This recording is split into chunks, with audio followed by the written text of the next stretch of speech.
On both sides of the ball, the Green Bay Packers have shown flashes.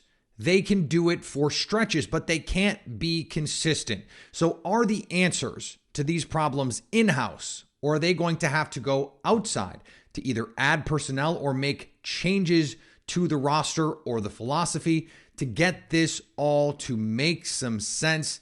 We talk about that, plus talk with our pal Lily Zhao about the Giants, about how this team moves forward, what can it get fixed, and a lot more. That show starts right now. You are Locked On Packers, your daily Green Bay Packers podcast.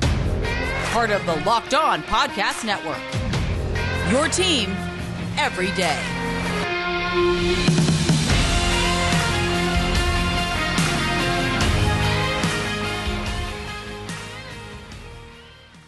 You are Locked On Packers, part of the Locked On Podcast Network, your team every day. I'm Peter Bukowski, and I cover the Packers for The Leap, a newsletter I would love for you to subscribe to. Follow me on Twitter, Peter_Bukowski. Follow the podcast on Twitter at Locked On Packers. Like us on Facebook. Subscribe to the podcast, iTunes, Spotify, Google Podcasts, wherever you find podcasts. You will find Locked On Packers, the #1 Packers podcast on the internet, and the show for fans who know what happened. They want to know why and how. Lily Zhao on the show today. We're going to be talking to her in a little bit. Today's episode is brought to you by BetterHelp. It's not a crisis line. It's not self-help. It's professional therapy done securely online, available to people worldwide. And they have a special offer for my listeners. Get 10% off your first month at BetterHelp.com/lockedon. So I wrote about this for The Leap today, and I don't want to rehash all of it. The post today, you know, The Leap is a newsletter I would love for you to subscribe to. You know that bit. Is about the first half versus the second half and how things changed drastically in the second half for the Packers. And this dovetails with what we were talking about yesterday. There are two things plaguing the Packers right now.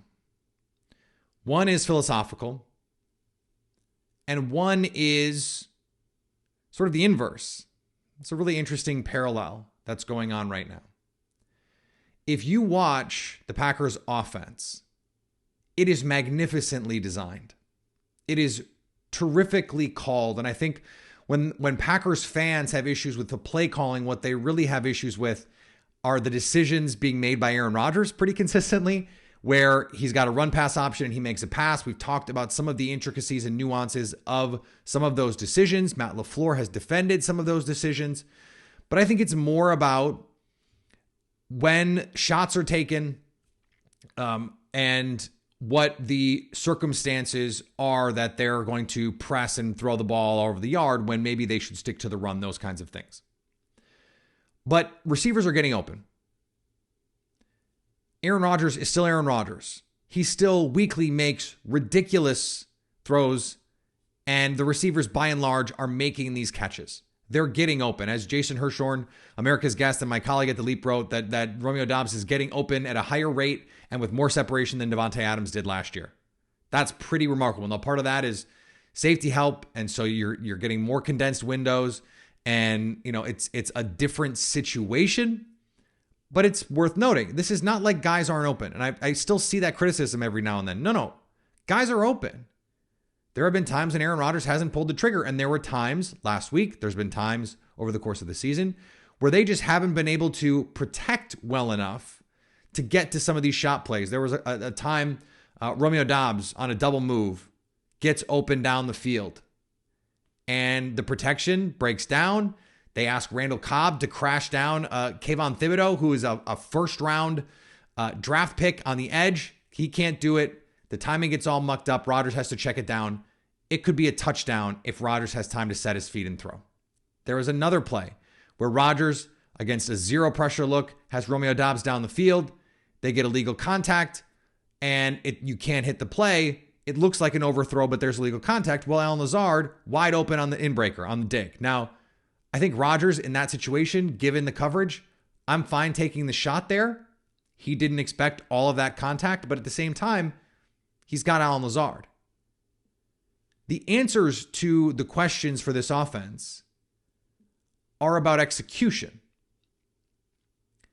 not defenses adjusting, anything like that. This team needs to stay within its identity. That's the crux of what we were discussing yesterday with Aaron Rodgers and playing within the confines of this offense. I don't think they need to add a receiver for this offense to be as dynamic as it needs to be. Romeo Doubs is open all the time. Allen Lazard is getting open consistently. Randall Cobb was open all game on Sunday. You add in Christian Watson, who, again, is still getting open more than he's getting the ball. Big Bob Tunyon, open more than he's getting the ball. You add in Josiah DeGuara, who's all of a sudden making plays and doing some nice things.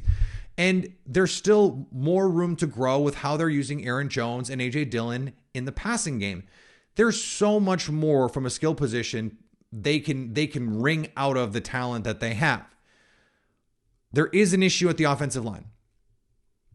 Royce Newman continues to be a problem, and Elton Jenkins, sort of unfortunately for those of us who want to see Zach Tom on the field, Elton Jenkins played probably his best game so far this season on Sunday. He's settling in a little bit as he's getting healthy and getting some more reps and understanding, the right versus left kind of stuff. So he, I think, is going to be fine. Royce Newman, not. I mentioned the stat yesterday. On the offensive line, 1 pressure given up by David Bakhtiari, 4 by Royce Newman, including getting dog walked a couple times by Dexter Lawrence. It's just not good enough. We've reached the point. So I don't know if it's once David Bakhtiari can play a full game, maybe you put Elton Jenkins in at right guard, or you put him at left and switch John Rondon Jr. over to right, or just throw Zach Tom in there at right guard. But this cannot continue. Pressure, specifically from that right side, whether it was in week 1 with Jake Hansen and Royce Newman, or whether it's been Royce Newman and Elton Jenkins since then, has blown up so many chances for this team to hit big plays. And I think it's worth saying, until that gets fixed, just take what's working. Worry less about the 40, 50, 60-yard plays, because this team is fine. They're still top 5 in the league creating explosive. They're still creating 20-yard pass plays. They're still creating chunk runs. And on defense, I know I made the case yesterday for some structural changes. I still believe that is a path forward for the Packers. But I also believe they can probably do it with less structural change, not having to move Darnell Savage or Jair Alexander into the slot, something like that, and just stick with what they're doing. And the numbers are pretty stark. If you look first half, second half for the Packers, their defense has been so much better in the first half than the second half. It almost defies description. The Buccaneers game is the perfect example. For 3 quarters, they play aggressive. They play a lot of single high. And you look at their things like EPA numbers, EPA per dropback, success rate, all that stuff, elite. Their EPA per play number against the Buccaneers through 3 quarters was twice what the current best defense, the 49ers, has an EPA per play on the season. Twice as good. In the fourth quarter, when what did they do? Soft coverage, 2 high safeties, no games, no blitzes, just 4-man pressures. They fell to an EPA per play that would have been 31st in the league. They go from playing like the best defense in football, seriously, to one of the 2 worst defenses in football. Just by a philosophical difference. That's it. That means you don't really have to change some of the personnel stuff. You just have to be a little bit more aggressive. And it's even more frustrating because what that shows is that this is not really a Joe Barry problem in the way that I think some have framed it. This is not that this guy can't coach. In the first halves this season, they're 12th in EPA per play. They're 8th in EPA per dropback. They're 5th in dropback success rate. This has been an elite passing defense in the first half, even with the brain farts in Minnesota being a huge part of their sample. But in the second half, they're 22nd in EPA per play, 18th in EPA per dropback, and 19th in dropback success rate. The numbers don't matter in terms of the specifics, they're significantly worse. They go from a very good defense to a mediocre to bad defense just by half. And it's not adjustments. It's not teams saying, okay, this is how you're playing us, and so we're going to change what we're doing. Not really. It's actually the opposite. It's Joe Barry saying, okay, now it's time to not prevent big plays, so everybody off, rally and tackle, and you're just giving teams the ability to do whatever they want. It's why they're so bad covering crossers. Ironically, after we had the conversation about Aaron Rodgers needing to stick to the script, so to speak, and I guess it's not ironic, it's a coincidence, Joe Barry needs to stick to the script. Stick to the script, stick to the game plan rather than, and the reason they're maybe, a little irony, philosophically, they want to be a too high rally and tackle defense. Don't give up big plays. But in the first halves of these games, they're showing much more aggressiveness, much more blitzes, much more single high, much more man coverage. And then in the second half, they back off. Stop backing off. They're so afraid. And I got a little worried vibes about Matt LaFleur, about him from me, when he's talking about defending explosives. He's so worried about explosives, and he talks about, we had this exotic look on 3rd and long in the NFC Championship game in 2019, and they beat us for a long run. It's like, that is scared money, baby. And scared money don't make money. You can't live like that. You can't be thinking about what happened in 2019.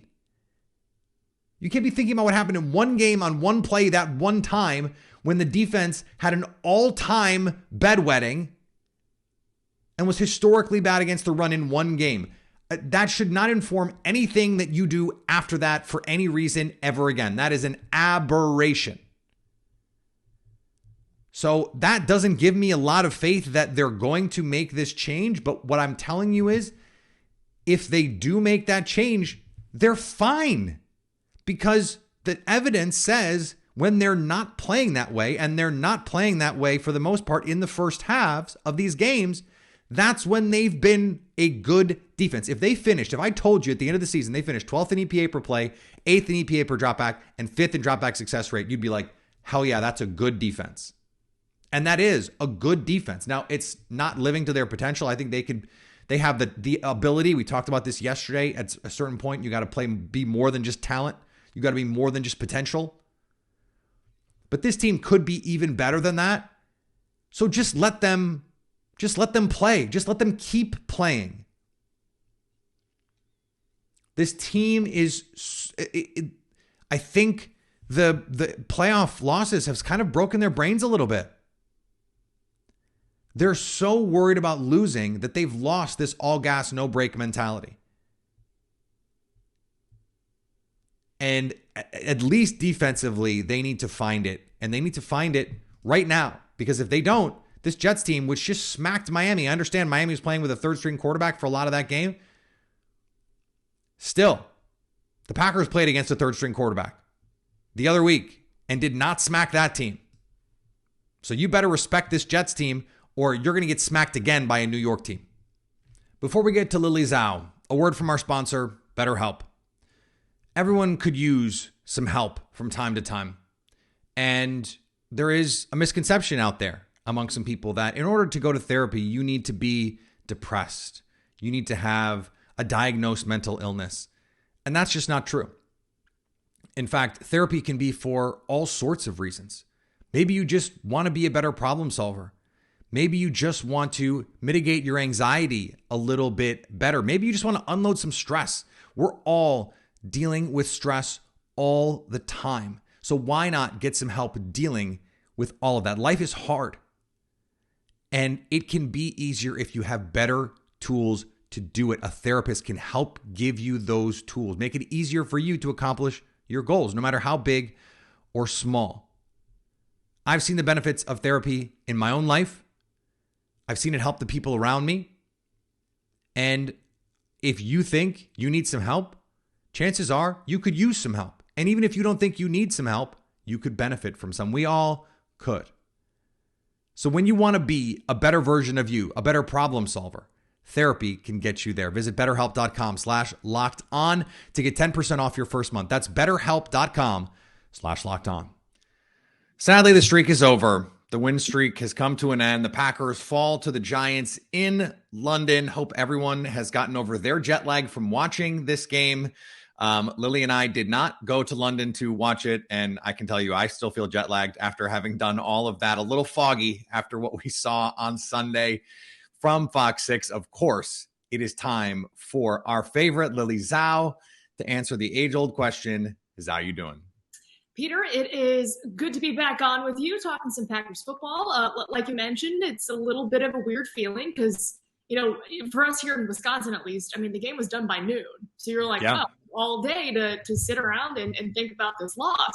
So I think we've all thought about it. It was kind of a tough way to, have a London game because in my head I'm thinking it's London. They want to be there. It's a perfect scenario. Aaron Rodgers, this offense is just going to go off. It's going to be a beautiful day. And sadly, I couldn't get it done. But I'm doing good. How you doing?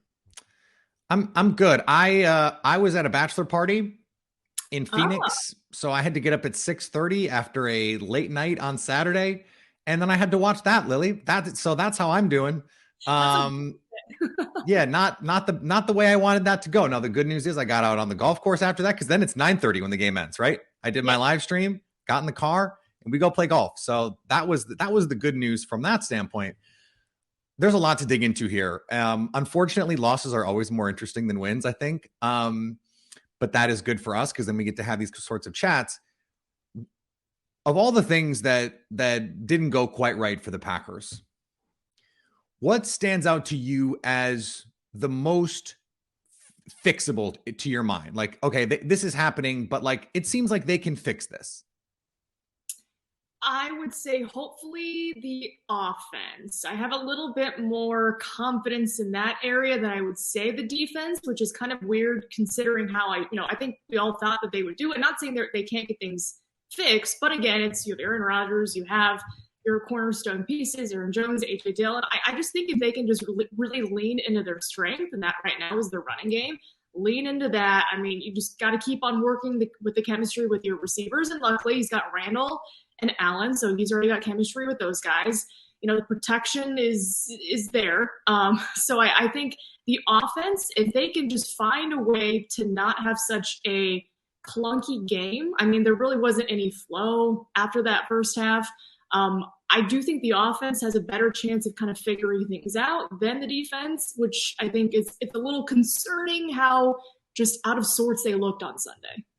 Yeah, it's interesting because when I look at the issues that they're having and I look at in-house solutions, I always think, okay, is there anything that right now that personnel is going to fix? I kind of think on both sides of the ball, the answer is no. Like, I think they have the guys to do the things that they want to do. Their guys just aren't doing the thing. And that starts with Aaron Rodgers, who has not looked like the two-time reigning MVP so far through 5 weeks. So try and balance these scales to me, or like put together a pie chart for me. Sorry, we have to go back to like, math class in 5th grade or whatever, but of the offensive issues in terms of these offensive line shuffling and some of the inconsistencies we're seeing, Aaron Rodgers play, the receivers play calling, whatever you want to throw in there. Maybe it's a chicken pot pie, a lot of ingredients. What is your sort of like allocation of blame here for who deserves the most? Let's not even say blame or criticism, but like what is holding them back the most right now, do you think? It just feels like there's not really a rhythm with this team. When you're watching, well-oiled offensive machines, it's, your quarterback's throwing the football, your receivers catching it, your run game's getting like 5 yards a pop, you're able to protect the quarterback, things are moving seamlessly. But it feels like with this team, they take one step forward, they take 2 steps back. Like there's really no consistency. And I think it's, we saw it with that drive, right? The Giants go down, long drive, score a touchdown, they come out 3 straight passes. I know that was addressed, and Matt LaFleur, Aaron Rodgers, they said they like the calls. But then how tough this defense is. They're going to blitz you. They're going to make things tough. And when you're not having success throwing the football, lean into your strength, which is your run game. So in terms of where things fall, I do think a lot of it is your play calling your quarterback, because again, those are the guys doling out the plays, but then you need your other guys like your receivers, your offensive linemen to really respond. So I think it's kind of, I mean, you can just kind of give a quarter of the pie to everybody because you need them all to click to make this thing work. But again, your head coach or quarterback, they're the two heads that make this offense run. I think those guys, they have to, I mean, Aaron Rodgers has to play better. He knows that as well. And I know we talked about play calling all week with this Giants game, and I know they like the calls, but then you have to think, again, our strength is running the football. Maybe we should consider that moving forward. Yeah, I said this on the show yesterday, and I think it's an important thing to think about moving forward. Like when we have these run pass options and you see them unfold, there are times when you can say, okay, yes, you got the advantageous passing look, so you threw it. But they've been running effectively even against 8-man boxes in a game like this. Sometimes I just want Matt LaFleur to take the ball out of Aaron Rodgers' hands. And I know that's a weird thing to say, but just right now, that's where this offense is. And so, like, it's tough for me, right? Like this has kind of been a thing over the last couple of years where when another team starts to get a little something going, their response seems to be let Aaron Rodgers cook. And I just don't know if that's the best way for this offense right now. Maybe in a month it will be, but like right now, that just to me doesn't seem like the best way to handle all of this. I agree. And I think it only will work though, because, we saw a lot of deep passes that were incomplete or thrown out of bounds. It's when you're hitting on those plays, that's when you're able to kind of play that hero ball per se, because you have a high percentage chance of making those deep catches. But again, when you're just throwing downfield and it's not working, I mean, the defense is going to know, hey, we'll just let a guy go man, and we know he's not going to catch it, or the ball's going to be overthrown or underthrown. So I think when you're getting those things working with your offense, that's when you can kind of take over with that. But like you said, it's maybe put the ball in the hands of the guys that are having success against the defense that they're playing and ride that, and then just be more patient and consistent with those play calls versus just saying, all right, we'll just chuck it down the field and hopefully the guy catches it.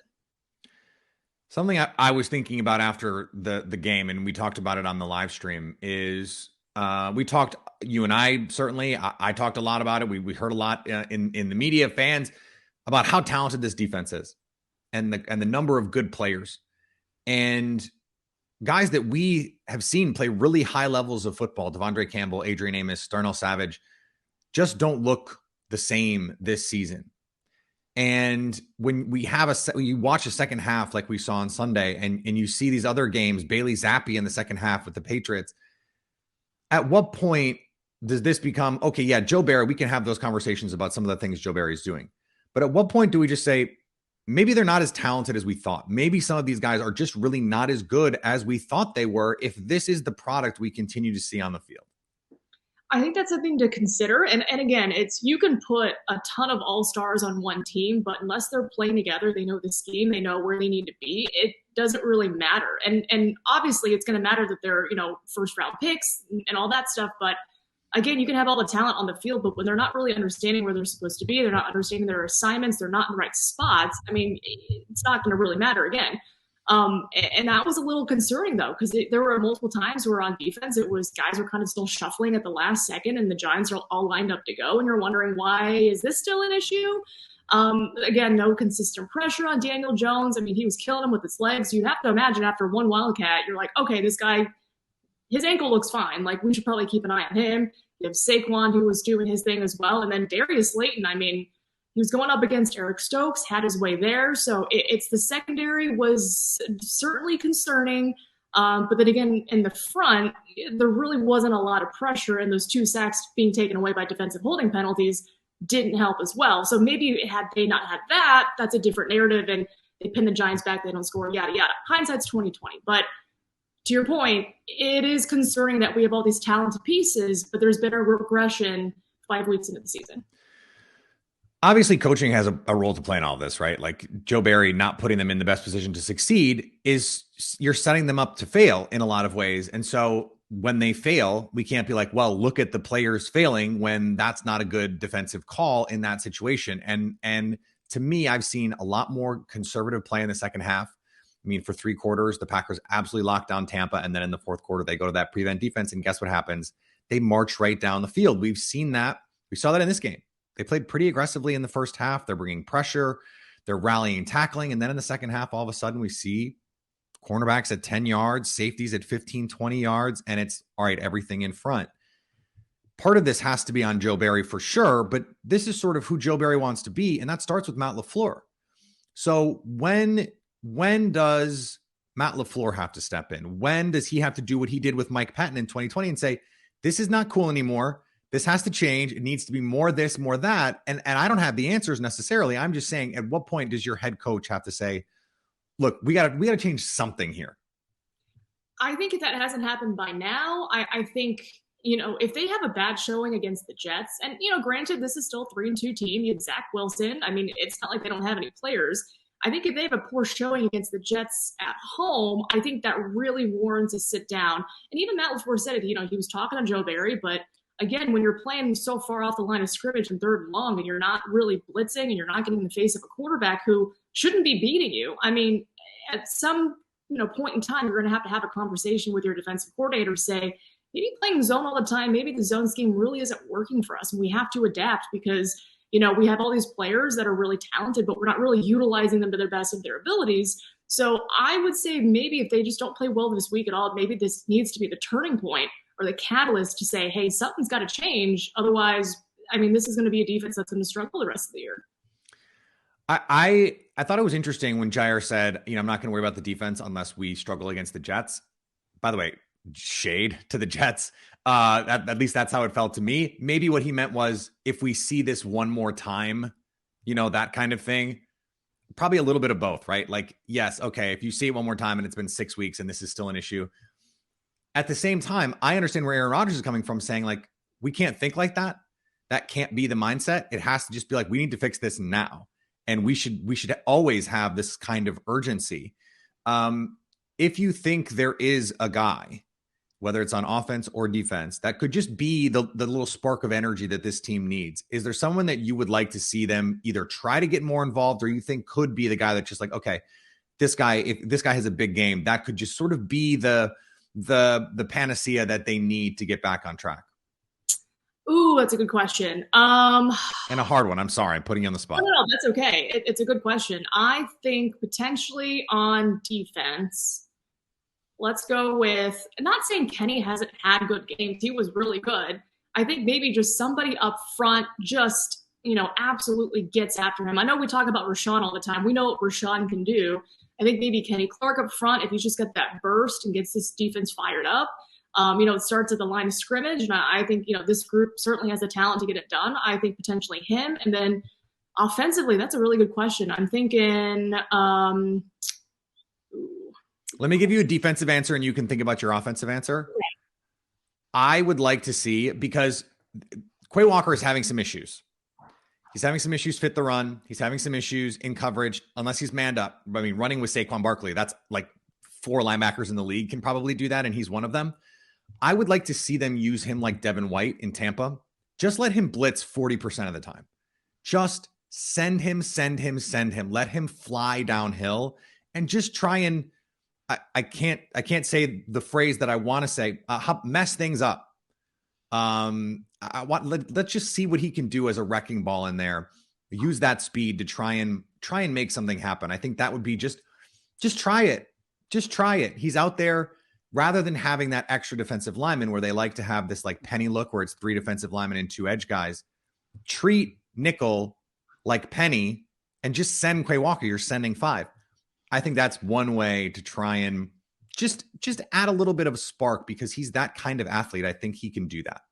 I think you made a great point there, Peter. Also, if you hear banging, they're doing construction outside my apartment. Hopefully no one can hear that. Anyways, I agree. That's a great answer. I think Quay really can be that lightning bolt because he is so fast and he's so talented. It's why not see what he can do? So that's a great point. I think Quay would be a phenomenal answer to really be the spark on this defense, because there's a lot of veterans on this team. He's a youngster. Maybe, his fire can just light something under that group.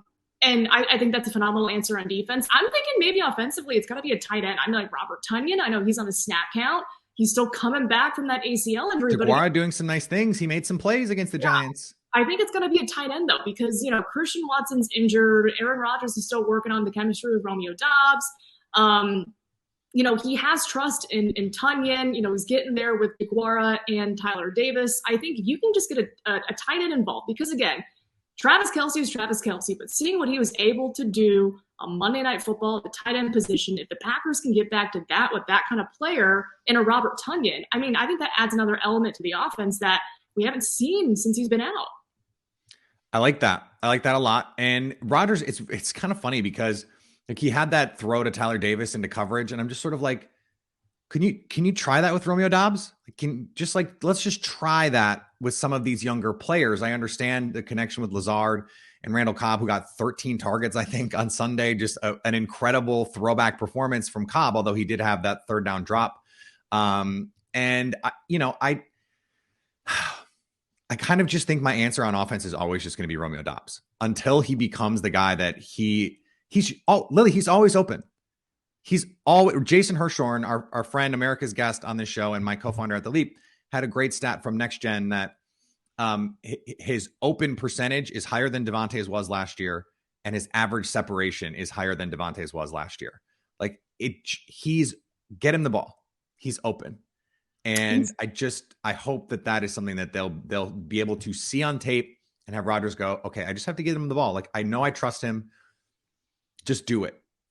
I don't know why that wasn't a bigger part of the offense last week, to be honest. I totally agree. He's a guy that really can stretch out the field as well. And again, with Christian being out for we don't know how long or what his status is this week, it's Romeo Doubs has to be your guy. At some point, you're going to have to trust him. And I think Rodgers does, but you got to get him the ball to see what he can do. And with his talent, he certainly can surprise. So Romeo Doubs, Robert Tunyon, let's get him back and involved. And I think this offense needs a better flurry of points, hopefully. I like it. And your defensive front question or answer is actually what got me thinking about Quay Walker, because I was like, oh, well, TJ Slayton actually played well on Sunday and Jaron Reed played pretty well. The problem were the linebackers. And so why not just get Quay Walker moving in one direction and let him go hunt? I think that could be an interesting wrinkle here. Lily, this was fun. Thank you so much. And let's start a new streak on Sunday, and we'll get you back next week on a win streak again. I love it. I'm down. Thanks, Peter. All right, want to thank Lily for joining the show. Always great to talk to our pal, Lily Zhao. Today's episode brought to you by our friends at BetOnline.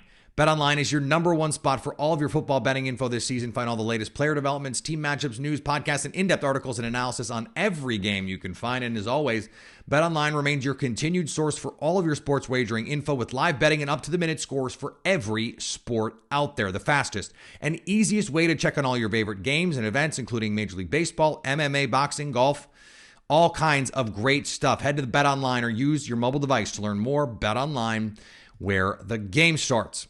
And thanks for making Locked On Packers your first listen every day. Now make your second listen the Peacock and Williamson NFL Show. Brian Peacock and former NFL scout Matt Williamson give you the expert analysis in less than 30 minutes.